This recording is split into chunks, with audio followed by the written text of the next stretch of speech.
देश के जितने भी कर्मचारी हैं और जितने भी पेंशनर्स हैं, आप सबको दिल से प्रणाम। आज की चर्चा खास तौर पर उन साथियों के लिए है जो वेतन आयोग, महंगाई, बढ़ती जरूरतों और लंबे इंतजार के बीच रोज अपने बजट को खींचकर चलाने की कोशिश कर रहे हैं। अगर आप पहली बार सुन रहे हैं या आप चाहते हैं कि ऐसी ही जरूरी खबरें और सीधे काम की जानकारी आपको नियमित मिलती रहे, तो सब्सक्राइब जरूर कर लीजिए, क्योंकि कई बार असली अपडेट्स बहुत तेजी से बदलते हैं और समय पर सही जानकारी मिलना बेहद जरूरी हो जाता है। आज जो सबसे अहम मुद्दा है वह है 20% तक अंतरिम राहत यानी इंटरिम रिलीफ की मांग। 12 फरवरी को जो आंदोलन हुआ उसमें कई संगठन एक साथ आए और मांगों का जो पैकेज सामने रखा गया उसमें यह बात प्रमुखता से उठी कि जब तक 8वां वेतन आयोग अपनी सिफारिशें देकर लागू नहीं हो जाता, तब तक कर्मचारियों और पेंशन भोगियों को उनके मूल वेतन और मूल पेंशन का 20% अंतरिम राहत के रूप में दिया जाए। अब सवाल यह है कि 20% अंतरिम राहत है क्या? यह मांग क्यों उठी? कब से लागू करने की मांग है? और अगर मान लिया जाए कि यह 20% मिल जाता है, तो आपकी सैलरी और पेंशन पर इसका वास्तविक असर क्या पड़ेगा? साथ ही यह एडजस्टमेंट किस तरह से होगा, इसी पर आज पूरी बात करेंगे। सबसे पहले टाइमलाइन समझिए, क्योंकि इसी टाइमलाइन की वजह से यह मांग तेज हुई है। 1 जनवरी 2026 से 8वें वेतन आयोग के लागू होने की चर्चा की जाती रही है, लेकिन आयोग का गठन 3 नवंबर 2025 के आसपास होने की बात कही जाती है और सामान्य तौर पर आयोग को रिपोर्ट देने के लिए करीब 18 महीने का समय दिया जाता है। अगर 18 महीनों का हिसाब लगाया जाए तो रिपोर्ट लगभग मई 2027 के आसपास तैयार होकर सामने आ सकती है। उसके बाद सरकार रिपोर्ट का अध्ययन करती है, वित्तीय आकलन होता है, मंत्रालयों के बीच समीक्षा होती है और फिर सिफारिशों को लागू करने की प्रक्रिया शुरू होती है। इसी वजह से बहुत लोग यह मानकर चल रहे हैं कि वास्तविक इंप्लीमेंटेशन 2027 के आखिर में या 2028 के शुरुआती हिस्से में जाकर हो सकता है। अब यही वह गैप है जो कर्मचारियों और पेंशनर्स के लिए सबसे बड़ी परेशानी बना हुआ है। पिछला बदलाव 2016 के आसपास हुआ था और अब अगला बदलाव अगर 2028 तक खिंचता है तो बीच का अंतराल 12 से 13 साल के आसपास पहुंच जाता है। इतने लंबे समय में महंगाई का असर, शिक्षा का खर्च, स्वास्थ्य की जरूरतें, घर चलाने की लागत, किराया, ट्रांसपोर्ट और रोजमर्रा की चीजें, सब कुछ कई गुना बढ़ चुका है। इसीलिए कई कर्मचारियों का यह कहना है कि मौजूदा सैलरी स्ट्रक्चर के साथ परिवार चलाना, बच्चों की पढ़ाई संभालना और सामान्य जीवन की जरूरतों को पूरा करना बेहद कठिन हो गया है। इसी दबाव के कारण संगठनों की तरफ से यह मांग उठ रही है कि जब तक नया आयोग लागू नहीं होता, तब तक एक अंतरिम राहत दी जाए ताकि लोगों को अस्थायी लेकिन ठोस सहारा मिल सके। अगर आप चाहते हैं कि ऐसे ही मुद्दों की सरल भाषा में बिना उलझाए हुई जानकारी आपको लगातार मिलती रहे, तो सब्सक्राइब कर लीजिए। इससे आपको समय पर अपडेट्स मिलते रहेंगे और कोई अहम खबर आपसे मिस नहीं होगी। अब बात करते हैं 20% अंतरिम राहत की वास्तविक परिभाषा की। इसका मतलब यह नहीं है कि यह 8वें वेतन आयोग का विकल्प है या पूरी सैलरी स्ट्रक्चर बदलने वाली बात है। यह एक तरह से एडवांस या अस्थायी राहत है जो मूल वेतन और मूल पेंशन पर 20% बढ़ोतरी के रूप में दी जाए। यानी आपका जो बेसिक वेतन है या पेंशनर्स का जो बेसिक पेंशन है, उसमें 20% जोड़कर आपको भुगतान किया जाए। यह मांग इसलिए है क्योंकि आयोग की सिफारिशें लागू होने में आमतौर पर 18 से 24 महीने लग सकते हैं और उस दौरान महंगाई से निपटने के लिए केवल डीए पर्याप्त नहीं पड़ता, खासकर जब बाकी खर्च तेज रफ्तार से बढ़ रहे हों। इसीलिए इसे मनोबल बढ़ाने और आर्थिक दबाव कम करने के लिए अंतरिम राहत के रूप में मांगा जा रहा है। इस मांग को लागू करने के लिए संगठनों ने तारीख भी स्पष्ट रखी है, 1 जनवरी 2026 से। यानी अगर सरकार मानती है तो इसे उसी तारीख से लागू किया जाए। अब आप कहेंगे कि अभी तो फरवरी चल रहा है, तो जनवरी से कैसे? इसी के लिए यह बात रखी गई है कि अगर फैसला फरवरी के दौरान या उसके बाद भी आता है तो जनवरी का एरियर यानी अंतर का पैसा बाद में जोड़कर दिया जा सकता है।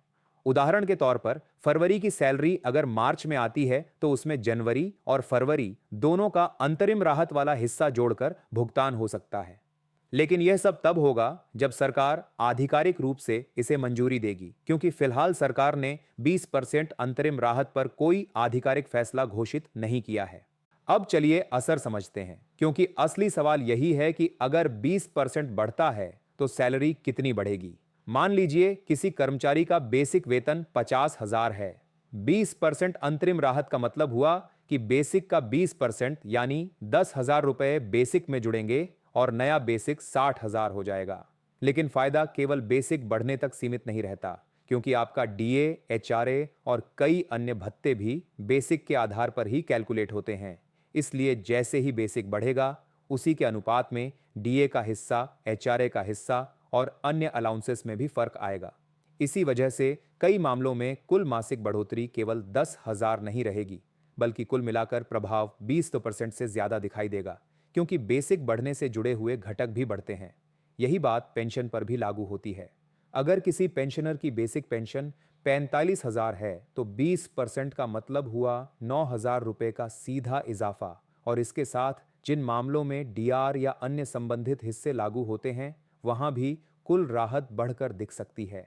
अब यहां एक महत्वपूर्ण बात समझिए, यह 20% अंतरिम राहत 8वें वेतन आयोग की संभावित सिफारिशों से तुलना में बहुत कम है, क्योंकि जब वेतन आयोग लागू होता है तब फिटमेंट फैक्टर जैसे घटक आते हैं, जिनकी वजह से बेसिक में बड़ी छलांग लग सकती है। बहुत लोग यह मानकर चलते हैं कि फिटमेंट फैक्टर 2.86 के आसपास हो सकता है, यानी बेसिक लगभग 3 गुना के आसपास शिफ्ट हो सकता है। लेकिन 20% अंतरिम राहत का उद्देश्य वह बड़ा बदलाव नहीं है। उद्देश्य यह है कि जब तक सरकार 2027-28 तक वास्तविक इंप्लीमेंटेशन करती है, तब तक 2 साल के गैप में कर्मचारियों और पेंशनर्स को कम से कम 20% का बैकअप मिल जाए, ताकि महंगाई और खर्च के बीच वे सांस ले सकें। अगर आप चाहते हैं कि इस तरह के कैलकुलेशन, पॉलिसी की भाषा का सरल मतलब और आपकी जेब पर असली असर क्या होगा, यह सब आपको नियमित मिलता रहे, तो अभी सब्सक्राइब कर लीजिए। कई लोग शब्दों में उलझा देते हैं, यहां बात सीधी रखी जाएगी, इसलिए सब्सक्राइब रहना आपके लिए फायदेमंद रहेगा। अब सबसे बड़ा सवाल आता है, अगर सरकार 20% अंतरिम राहत दे देती है, तो बाद में जब 8वां वेतन आयोग लागू होगा, तब इसका एडजस्टमेंट कैसे होगा? यानी यह पैसा एक्स्ट्रा रहेगा या बाद में काटा जाएगा? संगठनों की मांग के अनुसार यह राहत एक तरह से एडवांस की तरह दी जाए, और जब 2028 में वेतन आयोग लागू हो, तब जो एरियर बनेगा, यानी 1 जनवरी 2026 से लेकर इंप्लीमेंटेशन डेट तक का जो कुल एरियर आएगा, उसमें से यह दी गई अंतरिम राहत की राशि को एडजस्ट कर लिया जाए। मतलब यह कि सरकार अभी राहत दे और बाद में एरियर के बड़े हिस्से से उस एडवांस को समायोजित कर ले। इसी वजह से एडजस्टमेंट शब्द बार बार आता है।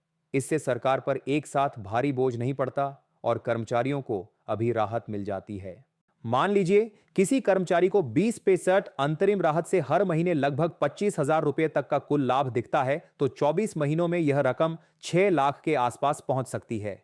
संगठन का तर्क यह है कि जब असली एरियर बनेगा, वह इससे कहीं अधिक होगा, इसलिए उसमें से यह राशि काट लेना आसान रहेगा। इस मॉडल का उद्देश्य दोनों तरफ संतुलन बनाना है, कर्मचारी को तुरंत राहत और सरकार को बाद में समायोजन का विकल्प। अब यह भी साफ कर देना जरूरी है कि यह मांग केंद्र सरकार के कर्मचारियों और पेंशनर्स के संदर्भ में उठाई गई है।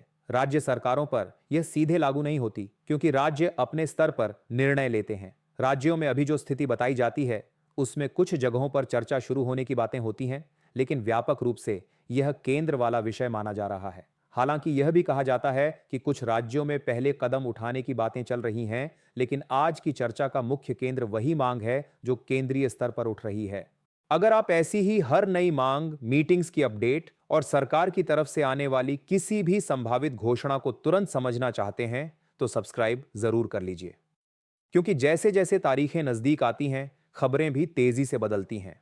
अब एक और जरूरी मुद्दा सामने रखा गया है, फीडबैक। यह बताया जा रहा है कि सरकार की तरफ से एक स्पेशल वेबसाइट या प्लेटफॉर्म लॉन्च किया गया है, जहां लोगों से सुझाव और फीडबैक मांगा जा रहा है। संगठनों और जानकारों की राय यह है कि जितना बड़ा फीडबैक जाएगा, उतना यह संदेश मजबूत होगा कि कर्मचारी और पेंशनर्स जागरूक हैं, संगठित हैं और अपनी मांगों को गंभीरता से रखते हैं। तर्क यह दिया जा रहा है कि देश भर में कर्मचारी और पेंशनर्स की कुल संख्या बहुत बड़ी है, और अगर बड़े स्तर पर लोग अपनी बात दर्ज कराते हैं, तो सरकार के लिए इसे अनदेखा करना आसान नहीं रहेगा। इसीलिए फीडबैक देने को एक जरूरी कदम बताया जा रहा है। साथ ही यह भी कहा गया है कि फीडबैक कैसे देना है, किस तरह देना है और किन बातों का ध्यान रखना है, उस पर अलग से एक वीडियो में विस्तार से बात की जाएगी, ताकि हर व्यक्ति सही तरीके से अपनी बात रख सके। आपसे भी यही आग्रह है कि अगर आपको फीडबैक देने की प्रक्रिया पर या 20% अंतरिम राहत के कैलकुलेशन पर या 8वें वेतन आयोग की टाइमलाइन पर कोई भी अलग से वीडियो चाहिए तो कमेंट करके जरूर बताइए। और अगर आप चाहते हैं कि आपकी जरूरत के हिसाब से अगला विषय तय हो तो सब्सक्राइब कर लीजिए और जुड़े रहिए ताकि आपकी मांग और आपकी राय लगातार ध्यान में रहे। अब पूरे विषय का सार बहुत साफ है। 20% अंतरिम राहत की मांग इसलिए उठी है क्योंकि 8वें वेतन आयोग के लागू होने में देरी की संभावना है और महंगाई के दबाव में मौजूदा आय से जीवन यापन कठिन हो गया है। मांग यह है कि 1 जनवरी 2026 से मूल वेतन और मूल पेंशन का 20% अंतरिम राहत के रूप में दिया जाए। इससे बेसिक बढ़ेगा और बेसिक से जुड़े भत्तों में भी बढ़ोतरी होकर कुल राहत का प्रभाव ज्यादा दिखाई देगा। बाद में जब वेतन आयोग लागू होगा और एरियर बनेगा तब इस अंतरिम राहत को एरियर से एडजस्ट कर लिया जाए। फिलहाल सरकार ने इस पर आधिकारिक मंजूरी नहीं दी है, लेकिन मांग लगातार उठाई जा रही है और आने वाली बैठकों में भी इस पर दबाव बनाए जाने की उम्मीद है। अब मैं अपनी बात यहीं विराम देता हूं। आपसे एक बार फिर अनुरोध है कि अगर आप चाहते हैं कि ऐसी ही जरूरी, उपयोगी और समय पर अपडेट्स आपको मिलते रहें तो सब्सक्राइब कर लीजिए। आपकी सहभागिता और आपकी जागरूकता ही असली ताकत है। धन्यवाद, शुभ रात्रि, थैंक यू, जय हिंद।